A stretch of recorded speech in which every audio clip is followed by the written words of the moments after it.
बहन जी के खत्म होने के बाद लोग उनको याद करेंगे, पुष्प अर्पित करेंगे, लेकिन जीते जी वो वैल्यू नहीं है कि सतीश चंद्र मिश्रा जी की बात कर लो, मित्तल साहब की बात कर लो, उनके समाज का वोट प्रतिशत 0 है, लेकिन वो बीएसपी को छोड़ के नहीं जा रहे हैं। अगर एक इंसान 15 लोगों का वोट दिलाने का जज्बा रख दे, हम सरकार दिल्ली में बना लेंगे। आज के पदाधिकारी क्या है कि उनको जो होटल में मीटिंग होगी, होटल में कैडर होंगे, होटल में वीआईपी खाना होगा और फिर उनके निचले स्तर से वो फिर चमचागिरी कराने का काम करते हैं। काशीराम साहब के ना होने से क्षति नहीं भट्टा ही बैठ गया, क्योंकि बहन जी की बातों से आज क्लियर पता हो गया कि यह कमेटी बन चुकी है। तो इसका मतलब बहन जी को गलत वो दिया है मैसेज। आप क्षेत्र में जाइए, मुझे नहीं लगता कि किसी क्षेत्र में आपकी किसी भी जिले में किसी भी विधानसभा में आपकी कमेटी बन चुकी है। बहन जी ने अभी कुछ चंद मिनट पहले ही कहा कि कैडर हो ही नहीं रहे हैं, तो कैडर देगा कौन? वाम से और बीबीएफ दोनों चल रही थी, सरकारी महकमे को लेकर नहीं चलेंगे तो पार्टी कभी आगे नहीं बढ़ेगी। पदाधिकारी हैं वो उतना काम नहीं कर पा रहे हैं जो हमें करना चाहिए। दोस्तों, बाहर से अंदर आ चुका हूँ। अंदर का प्रांगण जो है वो आप देख सकते हैं। और अभी जो मैंने आपको भीड़ दिखा रहा था वो बहन जी के संबोधन से पहले थी और बहन जी के संबोधन में थी। बहन जी ने आज संबोधन किया और बहन जी ने ये भी कहा है कि इन लोगों से, ये बीजेपी और कांग्रेस वालों से सावधान रहने की ज़रूरत है।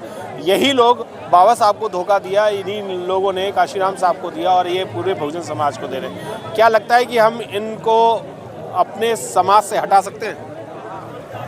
हटा तो नहीं सकते, पर बहन जी ने जो आज कहा है वो वास्तव में मिशन मूवमेंट के एक जो पार्टी की राष्ट्रीय अध्यक्ष होने के साथ साथ वो एक मिशनरी कार्यकर्ता का उन्होंने आज परिचय दिया है और बाबा साहब से लेके तमाम बहुजन महापुरुषों के बारे में अवगत कराया और दिखाया कांग्रेस और बीजेपी ने उनके साथ में क्या क्या किया। काशीराम साहब की 18वीं अब वो है पुण्यतिथि है यहाँ पर। क्या लगता है कि अगर वो होते तो हम और कहाँ तक होते?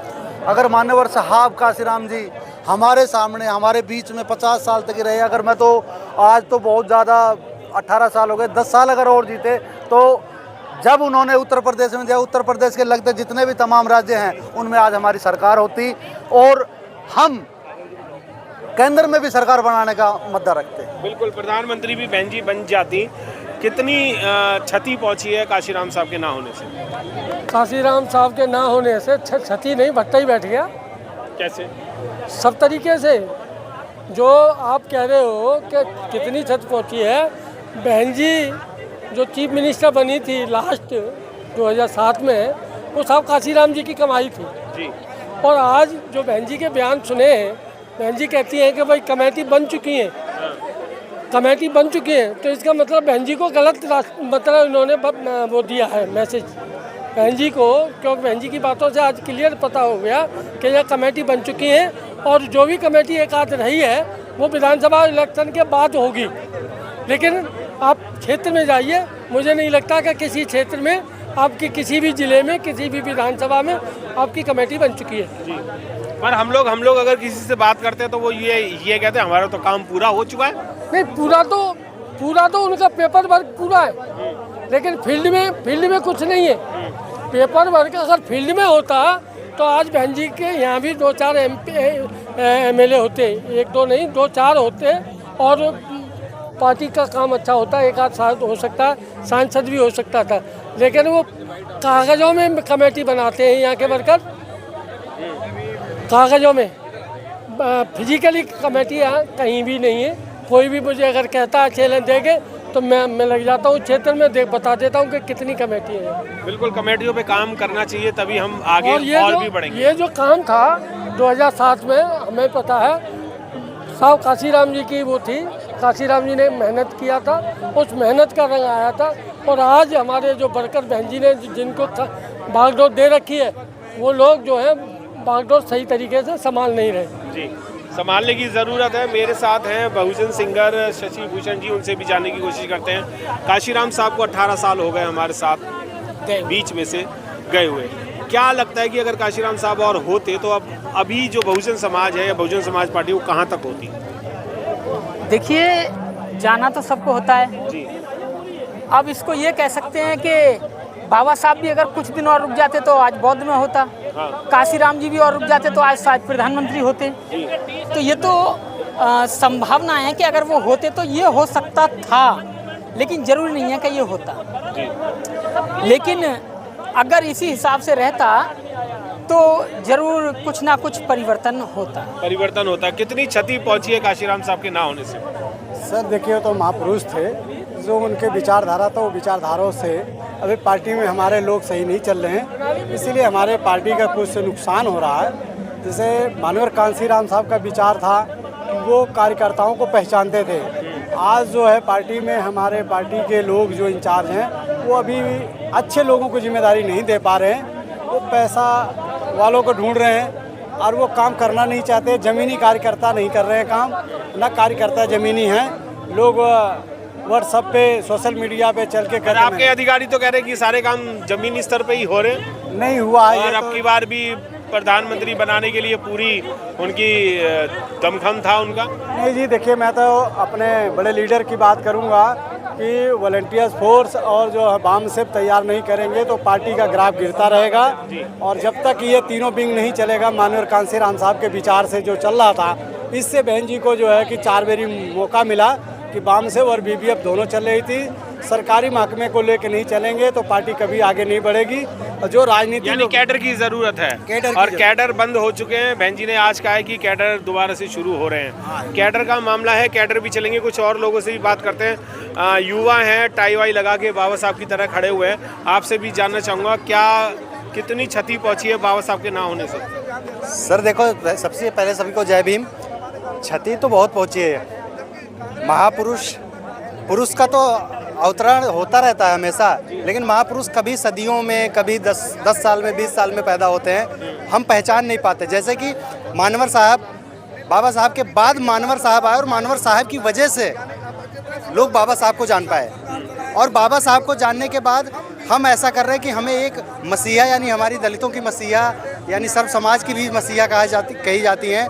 मानवर साहब ने एक उत्तराधिकारी देके गए बहन जी को। बहन जी की योग्यता को देखते हुए उनको जो है उत्तराधिकारी बनाया। लेकिन हमारा समाज अभी हाल ही में हरियाणा का जो चुनाव हुआ है 8 तारीख को, कल को जो नतीजे आए हैं, उससे साफ स्पष्ट होता है कि अपने ही समाज अपने पैरों पे कुल्हाड़ी मार रहे हैं। कहने का मतलब कभी कभार हमारे महापुरुष ही हैं, इनके मरने के बाद, यानी बहन जी के ख़त्म होने के बाद लोग उनको याद करेंगे, पुष्प अर्पित करेंगे, लेकिन जीते जी वो वैल्यू नहीं है कि हमारी एक बहन जी ने क्या कह रही है, हमें आदेश देंगे। बड़ी बात कह रहे हैं कि जीते जी वैल्यू नहीं है बहन जी की। पूरे वर्ल्ड में एक ही ऐसी लेडी नेता है जो 10 दिन में ही अपना काया पलट कर सकती है पूरी राजनीति का, और आप कह रहे हैं कि दम नहीं है। मैं सर्व समाज की नहीं कर रहा हूँ। अगले वो जैसे कि सतीश चंद्र मिश्रा जी की बात कर लो, मित्तल साहब की बात कर लो, उनके समाज का वोट प्रतिशत 0 है, लेकिन वो बीएसपी को छोड़ के नहीं जा रहे हैं। हमारे लोग इतने लोग हैं, पेशेंस नहीं है। कोई कह रहा है हम लोगों की जरूरत है ना, हमारे समाज की बात जरूरत है, जिसके लिए वो जिसके नाम से बहन जी के लिए गालियां तक लोगों ने दी है। एक पार्टी को एक नहीं बल्कि एक जाति को टारगेट किया गया। हमेशा टारगेट किस लिए किया गया? क्योंकि अछूत पार्टी है, ऐसे दिस दैट तमाम से लोग बोलते हैं, उसमें नहीं जाऊंगा। बट हमारे लोग उनकी सर आंखों पे हम बात तो मानते हैं। इतनी भीड़ तो लगी, ये सिर्फ और सिर्फ मिलेंद्र जी सिर्फ देखने की भीड़ है, यानी कि वोट देने की भीड़ नहीं है। यहाँ सब अपना सेट करना चाहते हैं। अगर एक इंसान 15 लोगों का वोट दिलाने का जज्बा रख दे, हम सरकार दिल्ली में बना लेंगे। सिर्फ इनमें से एक आदमी 15 वोट डिवाइड बाई 15 लोग, बस ज़्यादा नहीं करना है, सरकार हमारी बन के रहेगी दिल्ली में। लेकिन ऐसा नहीं हो रहा। दिल्ली में सरकार आने के लिए बात कर रहे हैं कि अगर हम लोग सब इकट्ठा हो जाएं तो हमारी सरकार आएगी। क्या ऐसा हो सकता है? अभी हो नहीं रहा काशीराम साहब के बाद। देखिए, प्रयास तो हम लोग कर ही रहे हैं और समय समय पे माननीय आदरणीय बहन जी भी दिशा निर्देश देती रहती हैं, और आज भी उन्होंने दिशा निर्देश दिए हैं। लेकिन वो दिशा निर्देश हमारे जो उच्च पदाधिकारी हैं वो उसको ज़मीन पे लाएं। यानी जैसे बहन जी ने अभी कुछ चंद मिनट पहले ही कहा कि कैडर हो ही नहीं रहे हैं, तो कैडर देगा कौन? कैडर भी तो बहन जी की तरफ से ही तो बंद हुए थे। तो कैडर जो हैं, नहीं देखिए, बहन जी तो बार बार कह रही हैं कि SC ST OBC माइनॉरिटी में अलग अलग तरीके से हम कैडर दें, कैडर बेस पर लोगों को तैयार करें। मतलब कि अगर बहन जी का आदेश है तो आप आदेश का उल्लंघन कर रहे हैं। जो वाम सेव के लोग हैं, जो संगठन के लोग हैं, वो यानी कि कैडर दे नहीं रहे, तो ये तो बहन जी का उल्लंघन हुआ ना कहने का। नहीं मानिए, इसमें ऐसा है कि देखिए बामसेफ अपने लेवल पे वो जैसे पहले प्रयासरत थी वो आज भी है, लेकिन हाँ ये है कि बामसेफ जो है वो शैडो ऑर्गेनाइजर है, पीछे छिप के काम करते हैं, वो फ्रंट पे नहीं है, लेकिन वो बंद कमरों में कैडर भी देने का काम करते हैं, समाज को समझाने का भी काम कर रहे हैं। यहाँ जो असलियत ये है मिलंदर साहब के जो हमारे जो पदाधिकारी हैं, चाहे वो मंडल कोऑर्डिनेटर हैं, प्रदेश अध्यक्ष हैं, प्रभारी हैं, वो इतने कैडराइज हों। पहले वो खुद कैडराइज जो बहन जी ने क्या किस किस तरीके से कैडर दिए हैं, मान्यवर कांसीराम साहब ने कैसे समाज को जगाया, जब वो उसको समझेंगे तभी तो वो कैडर देंगे। तो बिना कैडर के और ज़मीन पे जब तक हम काम नहीं करेंगे तब तक काम बनने वाला नहीं है। तो आज बहन जी ने बहुत अच्छा कहा कि आज 9 अक्टूबर है, साहब मान्यवर कांसीराम साहब का परिनिर्वाण दिवस है। हम उनको श्रद्धा सुमन अर्पित कर रहे हैं। उनके सपनों का साकार हम सपने साकार तभी होंगे मान्यवर जब हम जमीन पे उतरेंगे, और इस पर जमीन पे हर आदमी जमीन को पे उतरने के लिए तो सब लोग कह रहे हैं, पर जमीन पे कब उतरोगे? अभी तो हेलीकॉप्टर या हवाई जहाज में ही घूम रहे हो, मुझे ऐसा लगता है, क्योंकि सभी लोग ये कह रहे हैं जमीन पे उतरने की जरूरत है। कब उतरेंगे सर? जब सब कुछ बर्बाद हो जाएगा तब? नहीं, उसमें ऐसा है कि थोड़ी सी जो कल्चर, जो वीआईपी कल्चर हमारे जो पदाधिकारियों ने जो बना दी है ना, वो वीआईपी कल्चर को छोड़ना पड़ेगा। मान्यवर कांसीराम साहब जो है वो हर संगठन के चेयरमैन थे, वो बामसेफ, DS4, BSP सबके चेयरमैन थे, लेकिन जो है चेयर अलग रहती थी, मैन बन के काम करते थे। वो डोर टू डोर जा कर के गरीब जनता के बीच में रहते थे, वहाँ खाना खाते थे, वो रूखी सूखी भी रोटी उन्होंने खाई।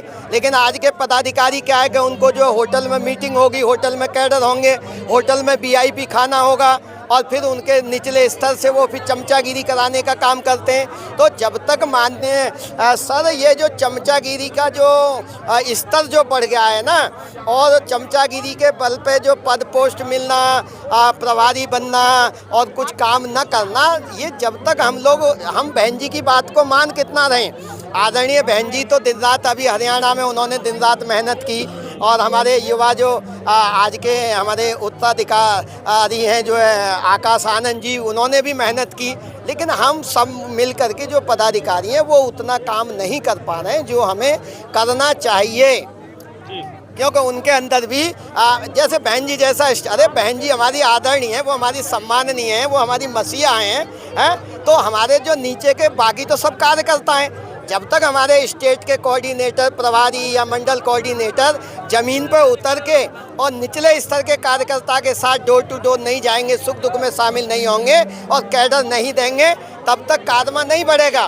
तो कादमा बढ़ेगा, लेकिन जमीन पे उतरने की बहुत आवश्यकता है सर, बहुत आवश्यकता है, और ये आवश्यकता बहुत ज़रूरी है। अगर ये आवश्यकता पूरी नहीं हुई तो BSP क्या, बहुजन समाज ही बिल्कुल ख़त्म हो जाएगा।